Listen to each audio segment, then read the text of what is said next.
Hey, good morning, everybody. Welcome back to the Ainsworth Family Channel. It's been a while. I appreciate everybody reaching out.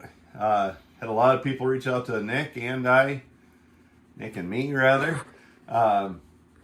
with concerns, because they saw us every week, 3 times a week for a long time, and then all of a sudden, you don't see the Ainsworth boys, and they wonder what the hell happened, and out of genuine concern, and I appreciate everybody looking out. Thought I should make a video. We're about a year into this venture. Just about this time last year, we started making YouTube videos, and it started right off nicely. And you folks gave us a lot of support. And a lot of continued support, and it's really really appreciated.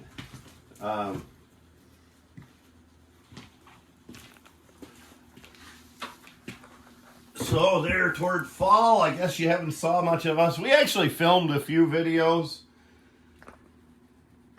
I wasn't happy with some of them.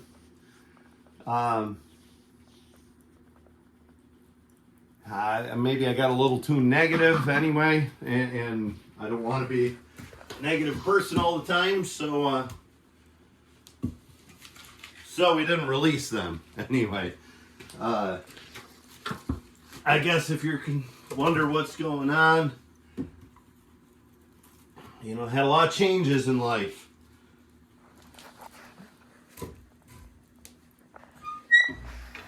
I had a kind of a dream position offered to me in a teaching position, and then that was taken away before it came to fruition. Fully offered to me and then rescinded. I guess it's the politics, I guess I don't rub people the right way. People that wear a suit and tie for a living don't always see eye to eye with guys that wear blue jeans for a living. I don't know. Anyway, kind of threw me into a tailspin. I had gave up logging. I don't log. Mid-November, I gave up logging. I don't log professionally. I'm sure we'll still do some logging, but on a professional level with horses, I don't. That's not what I do. I took another job. I actually sell farm equipment, and I work for a terrific company. And, I don't know my asshole from my elbow when it comes to farm equipment. It's not the same world farming I grew up with, but I'm learning, and I really like the people. I like the people I work for, and I love the farmers I work with, and I feel very welcome there. Not only within my company, but within every customer I reach out to. I really like this business, and it's starting to feel really good. Starting to feel like home. And it's in a good area. With that said, there's time to make videos. And like I said, I did make videos. Maybe I went into a couple of these, I went into a little too much detail about the teaching position that was offered to me and then ultimately rescinded. And I felt bitter. I felt like the video had a very bitter tone, and I didn't want that. So we didn't publish those videos. And I went into a pretty solid depression, and I'm prone to that. And I might even recorded some videos, but not released them because I don't know. That's not everybody's cup of tea. I'm free to talk about it. I'll talk about it with anybody on a one-on-one basis. I've dealt with that kind of thing forever. This was a bad one, that I hadn't dealt with that kind of depression in 15 years or more. To have something that meaningful taken away from me hurt. And then things that were meaningful didn't even feel as good. Nick, behind the camera, has been doing all the work with the horses here lately, and I haven't. So now I'm getting back into it. New year, and I'm feeling better about things. Anyway, yeah, I'm not necessarily, by no means am I ashamed. But everybody doesn't like to talk about it. It feels really whiny, and I get it. When look at me, I spent 2 months, couldn't hardly tie my own shoes, whatever. Nobody wants to hear that. And if you do, we'll talk. But, that's, in general, people tune in to hear about horses and logging and chainsaws. Anyway, one thing will kind of lead to another within this video. And I couldn't read about horses. I felt so crappy. I couldn't listen to podcasts about horses or watch YouTube videos. Quite simply, I was a sellout. I sold out of something I really enjoyed. But now I can do that stuff. And I was listening to Daniel Dauphin. Has a YouTube channel, has a great podcast, early onset, or is it late onset, adult horsemanship. And it's a good podcast. I listen to him every episode. Really enjoy the guy. He's a bit expert. And I don't mean just a guy with a lot of experience in bits. I mean a masterclass in bits. He knows everything about bits and the horse's anatomy and how bits work. And he just took it to the highest level you can imagine. This is all fact-based. None of it's opinion-based stuff. It's a terrific resource. And Daniel also, actually the first time I encountered him, I was listening to a different podcast. I don't remember. I listen to a lot of podcasts about horses. And this one was talking about mental health. And they had a mental health conference somewhere, and Daniel had attended, and a lot of horse trainers and horse people deal with mental health issues. Well, I can get why. It's an up and down roller coaster. It's a lot of work. And then when it clicks, you get a lot of support. And when it doesn't click, you don't get much support. Kind of like my neighbor, the race car driver down the road, says, when I'm winning, I've got a garage full of people that want to help me work on the race car. And he said, when I'm winning, I don't need to do anything. He says, we change oil, we go back to the track. We don't need to change a lot when we're winning. He said, when I'm losing, he said, I can't get anybody to come work on the race car. And so it is in the horse world, and I think that leads to mental issues. But anyway, Daniel Dauphin talks about mental issues along with every practical horse issue there is. Even touchy, sensitive issues. And he interviews people with opposite mindsets of him. But one thing he asks a lot of his, I almost called him patients, a lot of his guests on his podcast. What would you like to do within the horse world if it wasn't, what skill or ability would you like to have? And, most everybody, a lot of people want to be good with shoes or dentistry or something like that. One time I thought, and this is an answer of mine, but I thought I'd like to announce a horse race. I fancy myself an announcer, and I enjoy announcing. I do quite a lot of it. Even outside of the horse world, I do quite a lot of announcing. And I thought it'd be fun to announce a horse race. And that's difficult, man. It's difficult to get the cadence and to get it all right. It's compared to being an auctioneer. But the more I thought of that, personally, driving down the road, listening to his podcast, my answer would be, I'd like to drive a 6 or an 8 horse hitch in a show ring. Not just drive a 6 horse hitch. I mean, I've done that. I've drove 6 horses in the field. It's not going to say it's not a challenge, but it's fairly rudimentary. Most horses are bucked back. They're in the field working with the plow set in the ground or the drag or whatever you're doing. Driving a 6 horse hitch, 6 up, at a competition like the Great Lakes International Show, that's got to be a challenge. And right behind that would be driving a standard bred racehorse, a fancy pacer or a trotter, and going a minute 50 or something on the track in competition. Holy cow, would that be a rush? And I got thinking about that. I wonder if some of those folks, a racehorse driver, Bill Morrill or whoever the guys are, or a great hitch driver, Jason Goodrich or whoever the great ones are, think that way about driving a team of pulling horses. And I think that we share one thing in common, and I'm sure we share this in common with somebody riding a barrel horse or riding a bull or whatever your competitive thing is in the horse world. And it's not easy. And the greats make it look easy. It's not easy. And I thought, on our year anniversary and kind of a comeback after a couple months without having a video, this might be a good subject to tell you what it's like to drive a pair of horses in a horse pull at a high level. And to show you all that goes into what looks real easy. Just hang on to the leather lines and cross the load. It looks like that. Doesn't look a lot different than going for a wagon ride on a Sunday afternoon. It's a world difference. It's the difference between lightning and lightning bugs, somebody said once, Mark Twain. So let's get into that. Okay.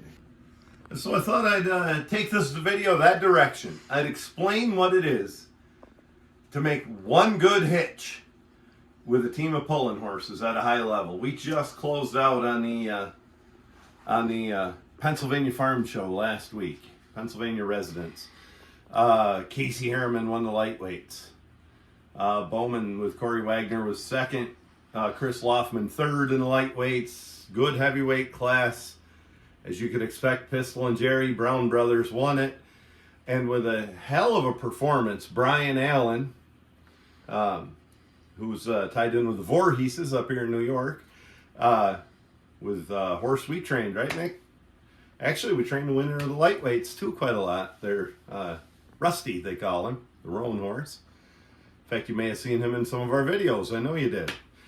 And anyway, they put in a good second place performance and got on the same load as the world record team. Brian Allen did with Duke and they call him Dude and Goose, I think is the horse. And then everybody else was bunched right up there. Farringer's, Mike Bueller, Brown Brothers second team from Acme, Punxsutawney. Lori, the mayor, was there in it too. Seth Owens, Jeff Martin, that's what I'm thinking of. I think he had two teams. And everybody else was bunched right up there. Close competition. But I'll give you an example of what some of those guys were feeling like as it came to the end. I'm going to move here because I need to have something to fidget with while I'm talking.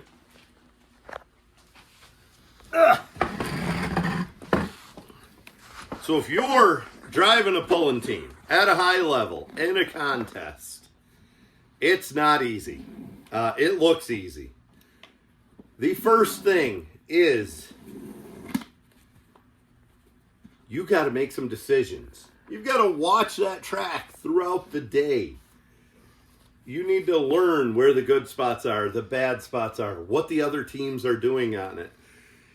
If the teams are doing well by getting a good tight hitch and nice easy start, or if a little slam and a little smack on that sled is what does it, or if it's on the truck, you have the same decisions to make on a dynamometer.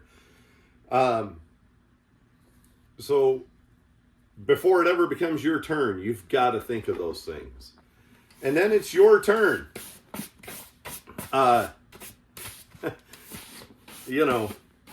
Nick Ainsworth, you're next to hitch. Now we have to consider. A lot of sawdust in these boots. Now we have to consider where we get the hook if this is our third hook. Where on the track? Which end of the sled? A lot of times we get those options. Now you have to go over to the wall and you have to get your horses. You have to unsnap them from the fence or the wall usually. Sometimes you sit in front of them in a lawn chair. You got to move the lawn chair. You got to get your lines down from the hames. This all might seem like basic stuff.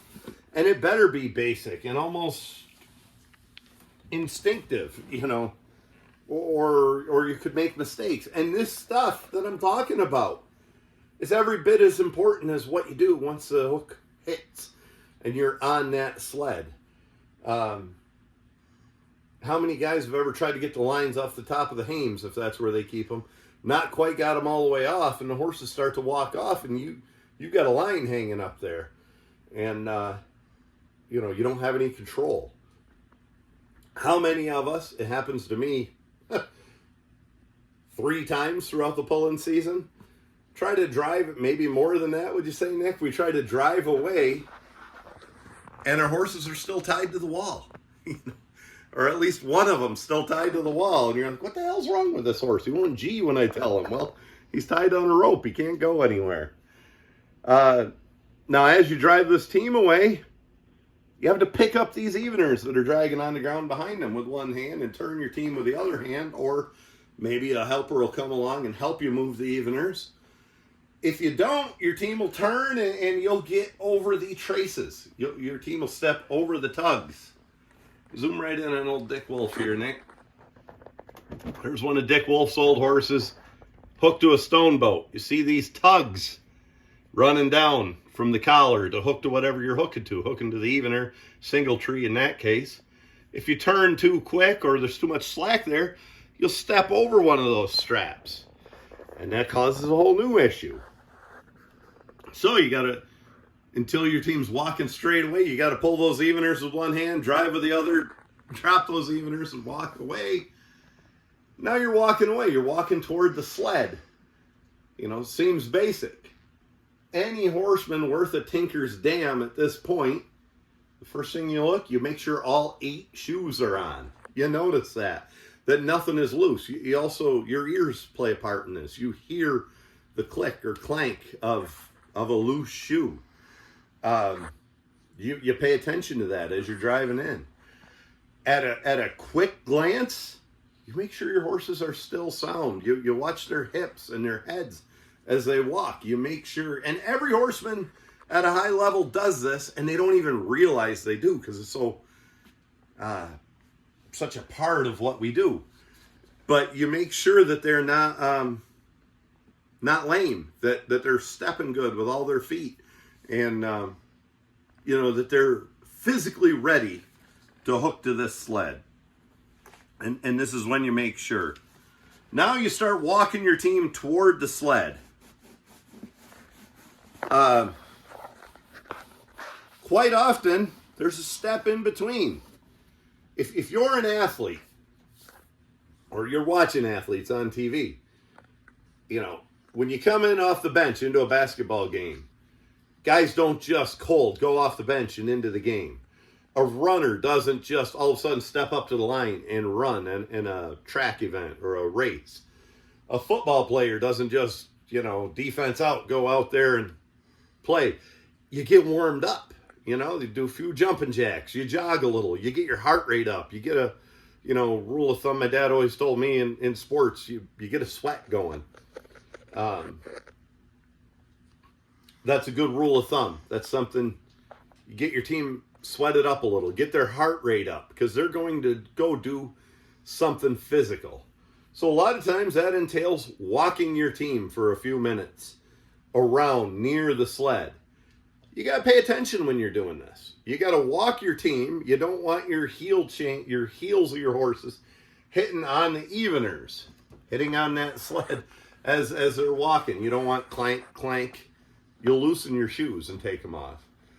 You want to be out of the way. There's a dozen other horsemen competing with you. You want to be out of their way in a safe spot where they're not trying to drive and hook. You want to be safe for the audience. You don't want to be walking where you're going to run over somebody with a baby stroller going to get a hot dog or something. All that factors in. And you want to warm your team up. Walk them around a little. And continue to check and make sure there's no lameness showing up or anything like that. Get them going. Now it's your turn to hook. They're calling on you. Nick Ainsworth, get in here. Third hitch on 9,000 pounds. You've got to walk in. We have 2 ropes that are boundaries, 15 feet apart. Here in New York and most of the places I pull, we have actual ropes. Some places they might use a chalk line. You don't want to drag your eveners on those ropes. You can get on one of those ropes, it'll slingshot, you know. Here's the rope, your evener hits that, it comes up, it slingshots, it hits the horse in the ass, makes him nervous, makes him hard to handle.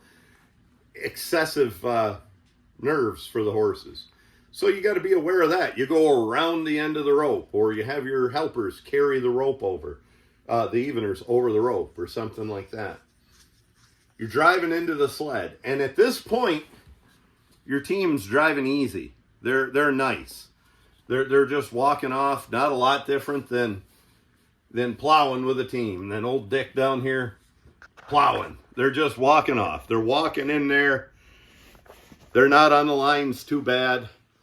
Till you get about 10, 15 feet away from that sled. And you've got your hands full. Your horses know they're hooking to the sled. They know something's going to happen. They know they're going to pull. This is where the people who don't know the ins and the outs, or the negative people, will say they know they're going to get their ass beat. Horse shit. If you watch a Olympic weightlifter, he's got so much adrenaline the first 30 seconds before he grabs that bell and lifts it, whatever it's called. I'm not a weightlifter.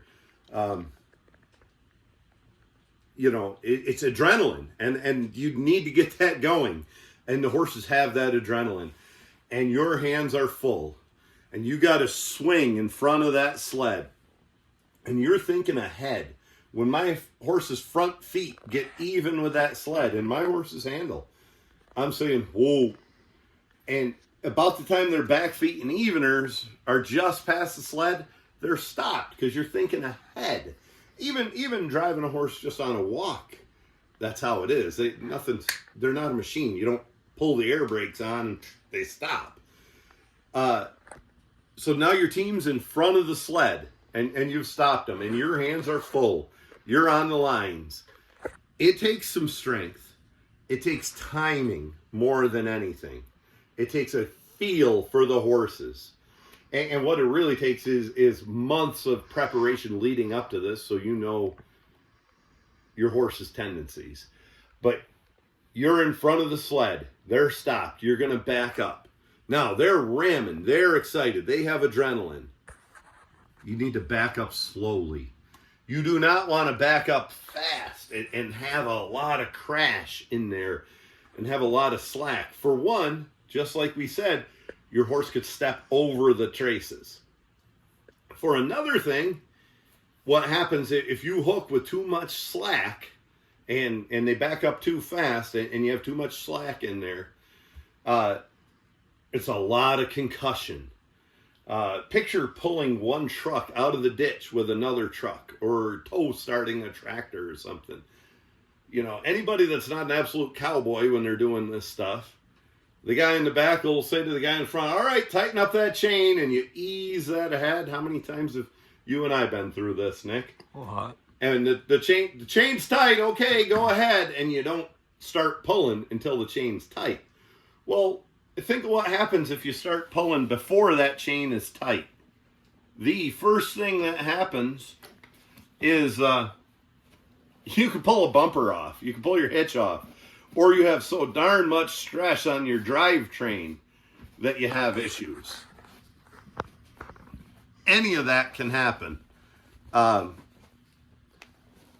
next thing, you get to the end of that chain, if you have a lot of slack in there, if you have a coil of slack on the ground, the truck pulling the one out of the ditch hits the end of that chain and spins out. Picture yourself moving something really heavy on a rope.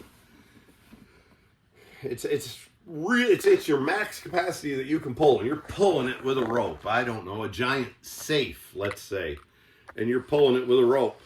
If you start nice and tight on that rope, you start nice and tight, and then you start pulling, you got a chance. You can get your feet positioned. You can get your body in a good position.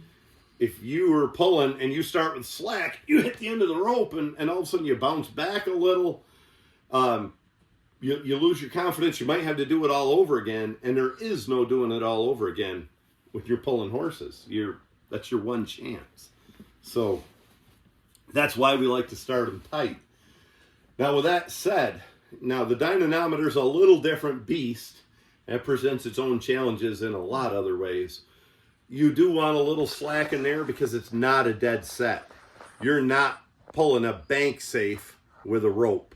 You're pulling something with a couple feet of give, and then it starts to go. Maybe, I would compare it to something on rubber tires, but it has, I've showed you before logging in some videos, all the slack comes up. The cart starts, I'll say it like this. If you're hooking a log on the ground, absolute dead set, just like a horse pull. You hook to that log, your team has to go and start that log from a dead set. With a cart, if you watch, the cart starts to roll. The cart comes ahead a foot before the log starts to lift and go with it. That's the way a dynamometer works on the truck. The team goes before the truck starts moving. So it's not quite as much of a dead set, and you do want a little slack in there. And because it's not a dead set, you don't have all the concussion through the horse's body. If I was going to pull that dynamometer with a John Deere 4020, I mean a New Holland tractor. I sell New Holland tractors, Nick. If I was going to pull it with a John Deere 4020, it's not as important to have a tight hitch on that dynamometer because there's some give as it would be a sled, and it's the same with horses. Now that I beat that into the ground, you're backing your team up slow. Dick Wallingford, the great horse puller, heavyweight horse puller that holds all the records all over New England.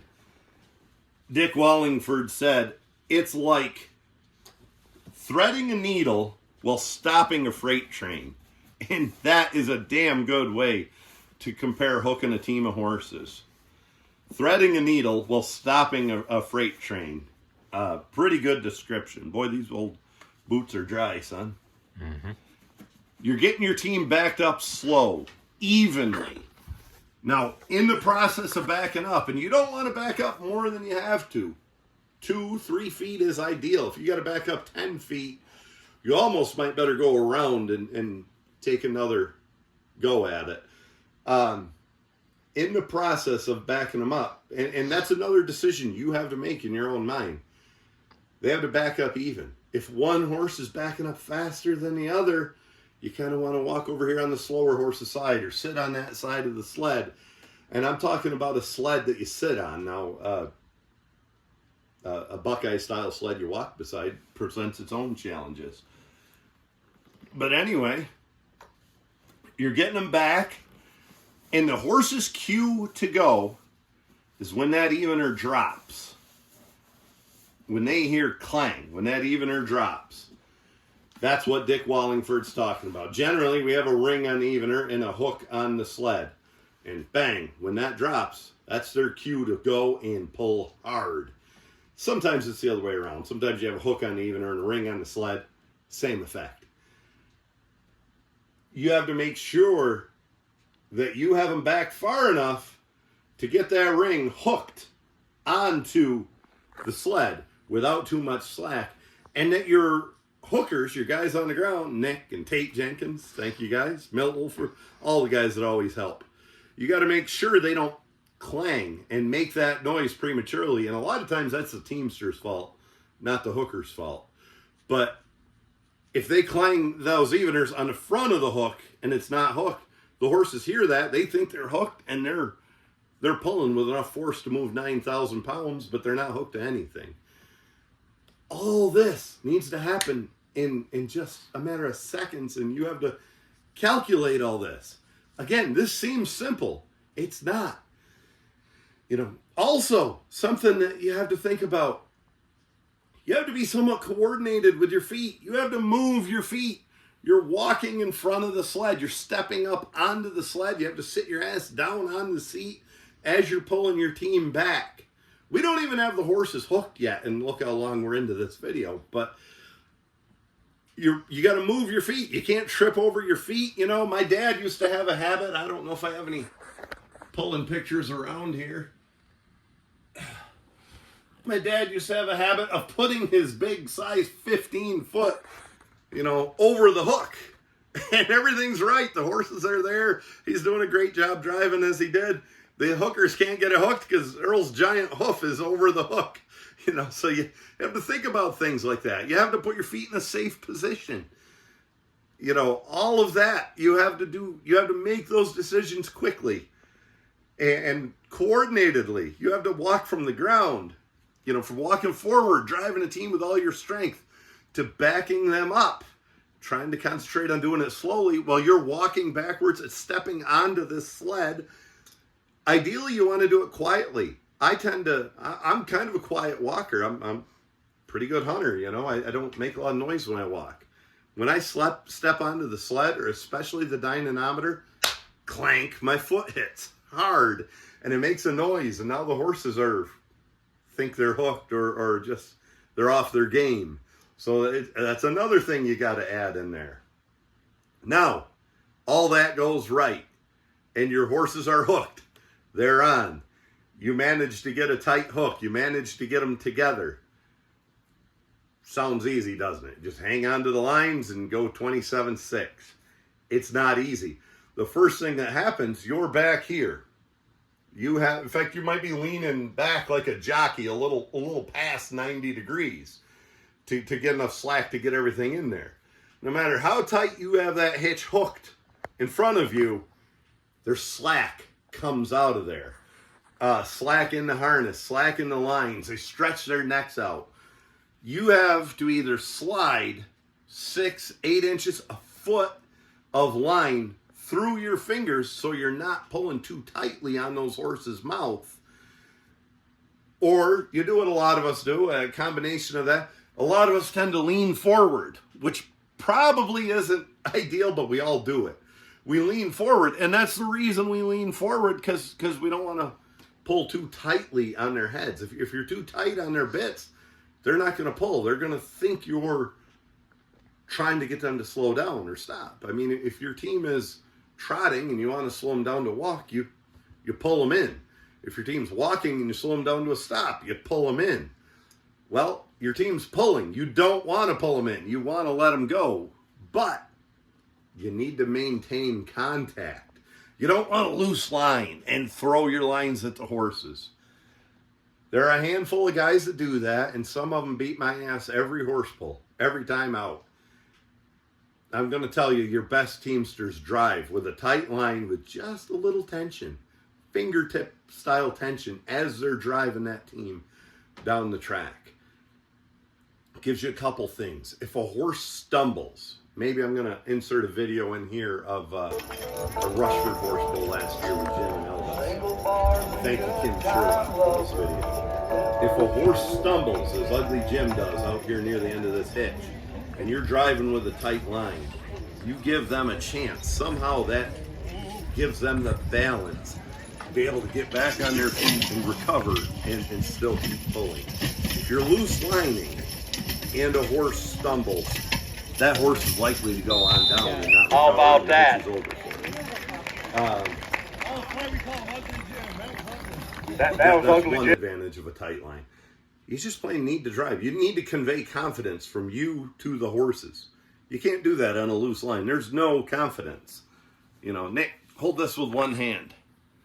Can you feel any communication through me? Yeah. Yeah. What am I doing? I'm pulling, I'm telling. What do you feel? Nothing. It's the same thing with a horse's mouth, even if they're pulling hard. You know, nothing. Here, you're like, okay, Dad's still there. I still got it.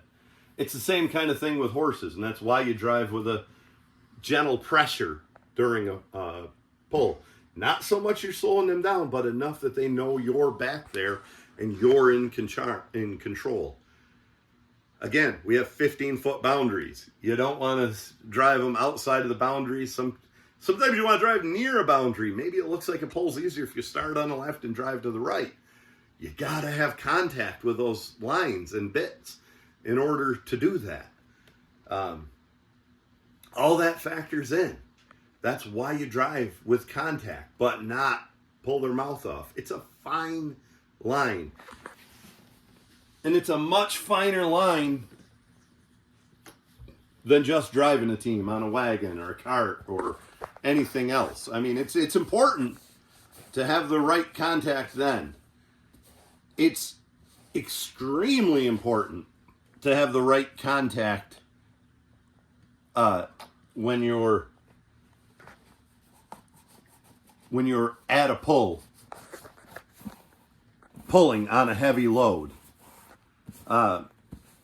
You look at pictures, go on Facebook, and I'm not asking to be judgy. Keep it to yourself. Don't pick on anybody, because one of them somebody's might be me, right? Look at pictures from in front of the horses hooking, especially on something like a Buckeye sled or a lot of those New England sleds that they walk beside. Look at the guys loose lining, throwing the lines at the team. Horses, one horse is crowding into the other. They're out of position. Their heads are not in a good position. Now, go back and look at the guys who drive with a good touch and a good tight line. Horses are where they should be. Two horses look like one. They have the same pose, if you will. They're in the same proper position to pull. You get them there through the line control. And if you're throwing the lines at them, you don't have that control. Now, try remembering that when you've worked for 4 months because you want to win this horse pull and you want to do well here. Try remembering to hold them a little tight, not too tight, not loose line. Holy cow, your brains can go out the window. In hunting, it's called buck fever. I mean, how many guys are shooting at a once-in-a-lifetime buck and they miss because they saw that giant rack and they're looking at the rack instead of where they should be shooting. Same thing with horses. I mean, we miss because we're looking at, there's too many things in our head. So, you're hooked on, you're going, you've gave them the slack. That's a huge key that nobody talks about. Everybody does. All the successful pullers do this, but nobody talks about it. You've given them the slack, taking it out of the lines, and you're driving with a nice touch. You're going down through there. It feels good. 27 and a half feet. That's what we pull around here. Some places go other distances. 27 and a half feet might as well be 27 and a half miles. It's an eternity when your team's trying and you're waiting for the whistle. You know, you think, God, I must be close. And you're only out there 20 feet. Your team's got to keep on keeping on, especially a slower team like I tend to have that's kind of has 4-wheel drive. You know, boy, it's a long ride when you're doing that. And you're driving and you're doing it, trying to do everything right. You're watching your horses every step. You're watching for a stumble. You're watching for them getting too close to the rope or one horse coming ahead of the other or something like that. The best teamsters are quiet.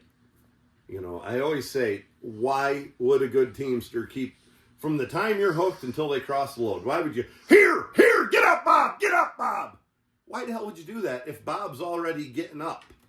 You know, I'll give you a pass. You could do that if Bob's not doing what he should.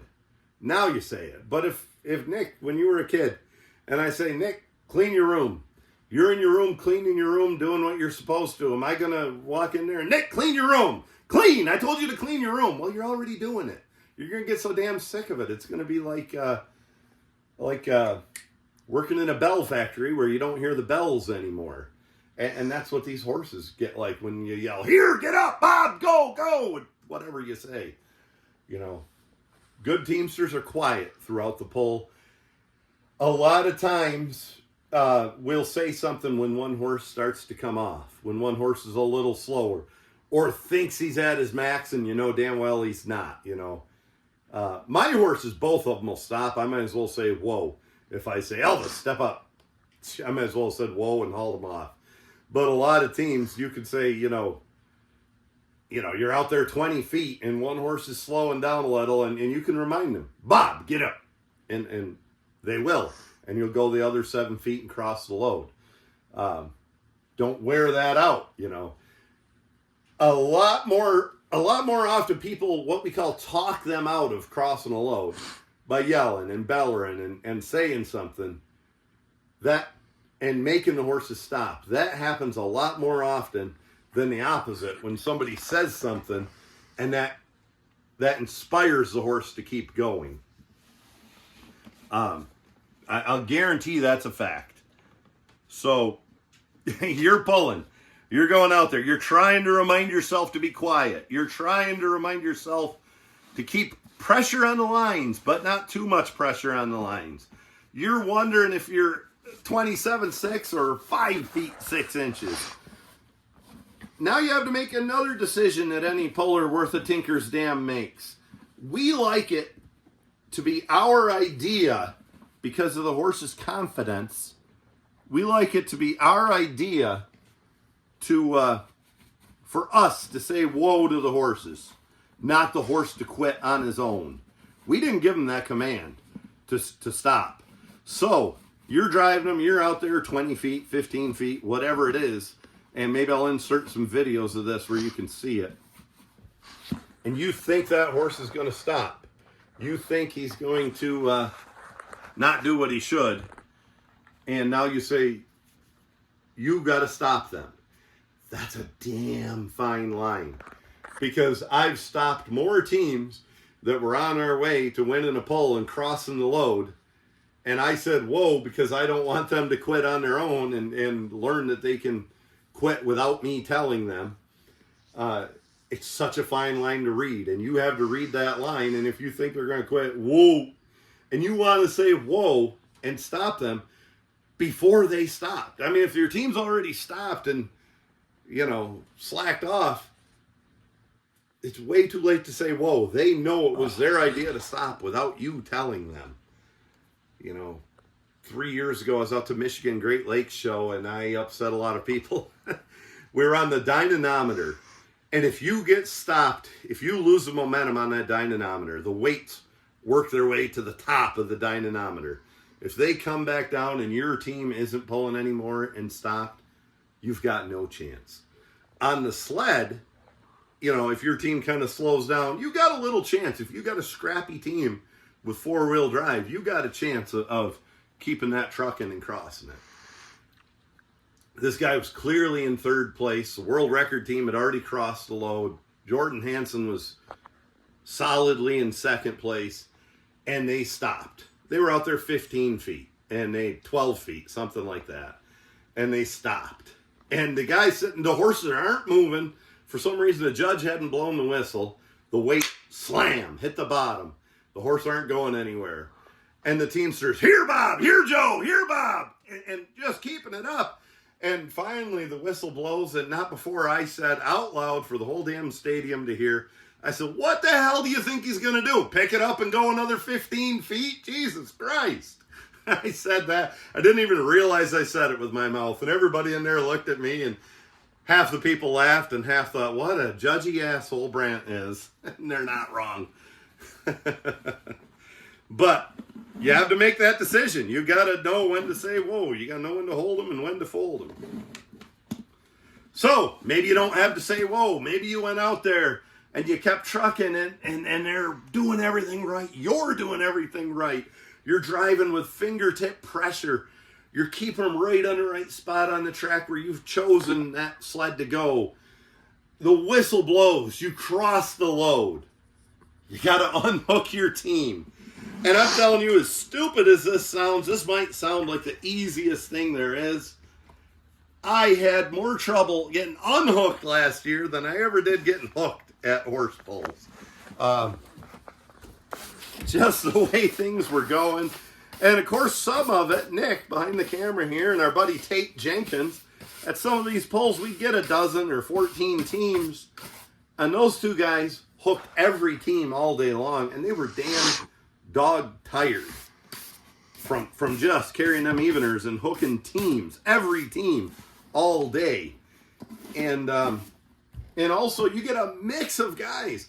Most guys where I live here in Western New York pass our second hitch. we choose not to take that unless something went wrong right on the start with our first hitch. Most of us around here, the guys I pull with and grew up around, pass our second hitch. So most of us guys not all, but most of us pass our second hitch. Well, you get some of these out of town guys, they come to win. They're not going to pass a second hitch. They're going to take all 3 hitches that are offered. You know, if we offered 5 hitches, some of these guys are going to take all 5. They come here to pull horses. And maybe our hookers are getting used to guys that are taking a second hitch right away. And because sometimes we're grabbing for the evener and we can't believe, holy cow, you really do? You're going to take a second? We're not used to that. So they're taking a second hitch and leaving them on, and maybe the hookers are getting used to that, used to guys taking a second hitch. And I don't do that very often. And so, or I shouldn't, especially with young horses. We've had more trouble getting unhooked this year, trying to get the horses backed up, and maybe one of them thinks we're going to go again and lunges at it, or maybe the hookers didn't quite get the eveners off as quickly as they should because they thought we were going to take a second, or they're just plain exhausted from 90-degree heat and hooking 16 teams of horses in each class or something like that. You know, besides getting a team ready and driving a team of your own in your own class like Nick does. You got to get them unhooked. You crossed the load. Maybe you won the pull. You definitely had an achievement. You crossed a heavy load. You got to get them unhooked. You got to get them back. You got to get them unhooked. Most horses cooperate for that, but it does go wrong occasionally. And somehow, you know, in 35 years of horse pulling, this year will be 35 years for me, Nick. I started when I was 14. You know, I never had trouble till this year, and then I had trouble getting them unhooked a few times. Anyway, you get them unhooked, you know, everybody's slapping you on the back, everybody's talking to you, or maybe you didn't cross it. Everybody's telling you what you should have done different. Jesus Christ, you ought to set that black horse in a half inch, or you know, start them with a little more slack, or you backed them up too fast, and oh my God, your head's going to explode. You're hearing everything. Most of the advice isn't wrong, but it's too much, too quick. You can't even process it yourself. You got your team unhooked. Your hookers generally want to drop the eveners. They got to go hook the next team or run over to the beer tent or whatever you guys do. You also have to make sure, you know, as I said, we got the 15-foot boundaries with a rope. You got to make sure you don't drive your team over the rope and hook your eveners onto the rope in your excitement. Quite often you have to make another decision. Maybe you didn't cross it. You have to make the decision, you know, God, do I want to take a third? Do I want to take the third hitch where it is? Or do I want to hook again on the next round? Do you think that pull is good enough to win? Maybe I don't need to take another hitch. There's so much going on in your mind at that point, you know. So the best teamsters deal with stress. That's another point. Besides physically doing everything else right, the best teamsters can deal with stress because it's a lot of stress.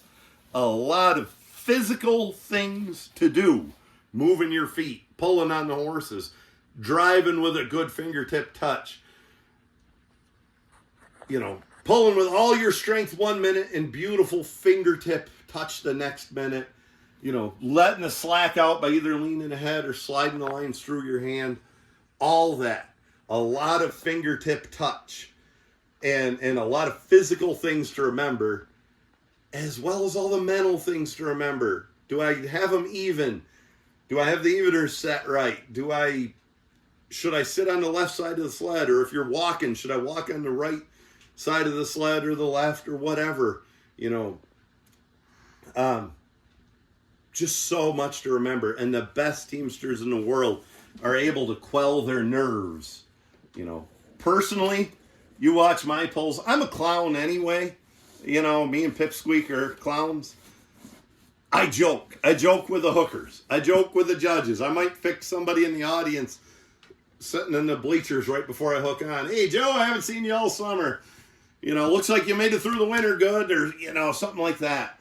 It kind of distracts me, and it helps settle me down. Kind of the way some people might joke at a funeral, even though it doesn't mean they're insensitive. It's their way of dealing with it. Personally, I'm as nervous as a whore in church before a horse pull. And then, once I have the lines in my hands, I'm fine. I've practiced months for this. I've driven horses since I was 7 years old. Lines in my hands, I'm fine. This is what I do. I drive horses. My nerves go out the window, and I'm just driving a team. I don't have a heck of a lot of nerves, whether it's a backyard horse pull or a major horse pull. My nerves kind of go away once I have the lines in my hand. Believe it or not, even as an announcer that I've done since I was a teenager, I've announced events. I get a little nerves before I announce. I'm a little stage shy. Once I flip the microphone on, I'm fine. Just like grabbing the lines, I'm fine. Flip the microphone on and I'm fine. I'm talking to you at that point, you know. I'm just having a conversation with a friend, you know, telling you what's going on in the horse pull. Same thing with driving. I don't know. There's different ways to quell your nerves. I got a buddy who smokes a pack of cigarettes a week, unless there's a horse pull, and he might smoke a pack during the lightweight class before the heavyweights ever start, you know. I'm not encouraging smoking, but I'm just saying that's what nerves do to you. I don't know as I have any business giving advice on how to be better at horse pulls. My accomplishments have been fairly meager. No state championships, no records, you know, nothing like that. But I read a book once about trap shooting. And the book never mentioned a gun. It never mentioned how to hold the stock or where to put your hand on the stock, your stance with your feet. It never mentioned how far to lead the birds or anything like that. It said, stand at the line, take a deep breath, put your shoulders back. Remember all the practice, all the things you already know. That's what the book said. You've already read the books on this. You've already had coaches tell you how to do all this stuff. Now it's time to execute it. And the only way to do that is to take a deep breath, put your shoulders back and stand straight, and remember all the prep work you put in and know that you can accomplish this. And so it is with horse pulling. And that book, by the way, was adopted to golf, shooting pool, shooting free throws in basketball. Could be adopted to pulling horses. You know, when you go up there with your team, take a deep breath, stand up straight. Remember, this is what you do. You drive horses. You can do this. And you go out there and you execute it. That's the best way to get rid of nerves. So, my point of all this rambling and dumping oil onto these super dry shoes, my point of all this rambling is I guarantee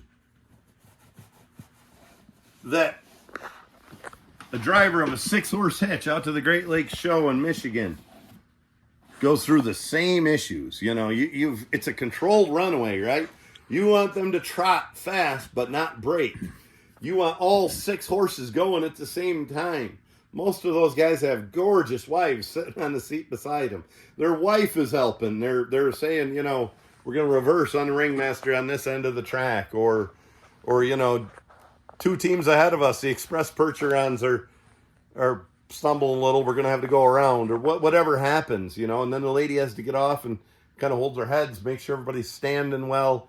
I guarantee, I probably spent, I don't look at the camera, but I probably spent a half hour going through a hitch that happens in 10 seconds. Guarantee it's the same way in the hitch world. Guarantee a minute, less than a 2-minute race with a standard bred horse is the same thing. You are driving a horse as fast as it can trot or as fast as it can pace, but you don't want it to break into a gallop. And now you're out there playing demolition derby with 7 other horses on the track and you want to win. You know, I guarantee there's a ridiculous amount of of things that go into that look simple. I mean, let's just take it as its basics. You know, you're driving a 6-horse hitch. You've got 3 lines in your hands. I don't even know how the guys do it, but each hand you've got, 3 lines coming out. It looks like you're just driving them around there, the same as a guy on a plow with 6. You're not. There's a lot going in. Or you're racing a standard bred horse. You're leaning back. You're doing everything. It looks like you're just out for a cruise like an Amish guy in a buggy. You're not. There's a million things go into it. And here's what I'd like, if I still have any viewers listening after all this rambling. Tell me in the comments your experience with this. Your experience with driving a pulling team. Or maybe even driving a team on a log. We got a guy at Tillers last year who driven horses quite a bit. But he never drove a team on a hitch. And Nick put him up there on a log with 200 and some feet in it and headed him up a hill. And he said, wow, what a thrill compared to just driving a team on a mowing machine or a wagon or something. And I'm not diminishing, any chore you do with a team or driving or the skill it takes to drive well. I'm just saying it's a different world when you're hooked to something heavy. Or let me know what it's like in the comments here. Let me know what it's like when you barrel race a horse. When you do a cutting horse through the pattern, or what do you call the fancy ones? The dressage horse through a pattern, or any of that. I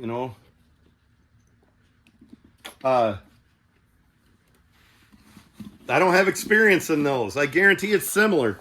I guarantee it looks like you're sitting there and the horse is doing the work, and that's what it looks like, but that's not the truth. So, yeah, folks, I'm not going to guarantee we're back. I'm not going to guarantee that we're 2-3 times a week with videos again.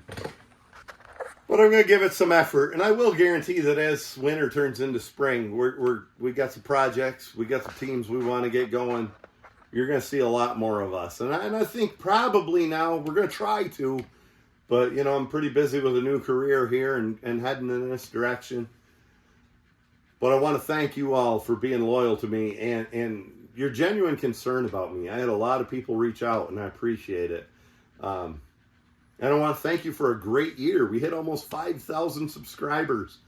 That was my goal. And great. And thank you, folks. And I hope we're putting out a product you enjoy. I want to thank all the horse pullers. And just to skip back to that subject of horse pulling, watch your next horse pull a little more critically. I want you to watch Casey Harriman, who just won the lightweights down to the farm show in Harrisburg, Pennsylvania. Watch him when he has heavyweights, or even the lightweights he has now, or watch him on a truck, on a dynamometer. That man embodies what I'm talking about. He gets a team that normally you'd have 2-3 people on the line. Casey gets them hooked every time. He hardly ever has to walk around for a second trip. They're hardly ever out of position. Casey gets them hooked and hooked square, and that's a huge part of crossing that load is to get a good hitch. And then he drives them excellently. Watch Casey Harriman. Watch Don Middaugh Jr. Or Senior. Don Senior doesn't do it anymore, but watch Donnie Jr. Brian Allen, Jay Kessler. And I'm naming local guys because I don't know people from far and wide, but watch the experts, and compare them to the loose line cowboy yelling, stomping their feet on the sled to make noise bullshit. And even if those cowboy types are beating the guys who are doing it, in a more sensible approach, can you have any pride in that? Are you proud to drive a team like Casey Harriman does and have them under control and hooked on, or Mike Bueller's another one? There's hundreds of them out there. I'm only naming ones that are coming to mind. But are you proud to handle a team like those guys, or do you want to be the and pretend you're line slapping and try to get away with it and stuff like that? I mean, even if that means winning a pull, does winning mean that much to you that you throw the art of it out the window? So a little bit critical on some people, I guess, but you know, I guess I'm honest also. So appreciate all you folks, and we'll see you next time around.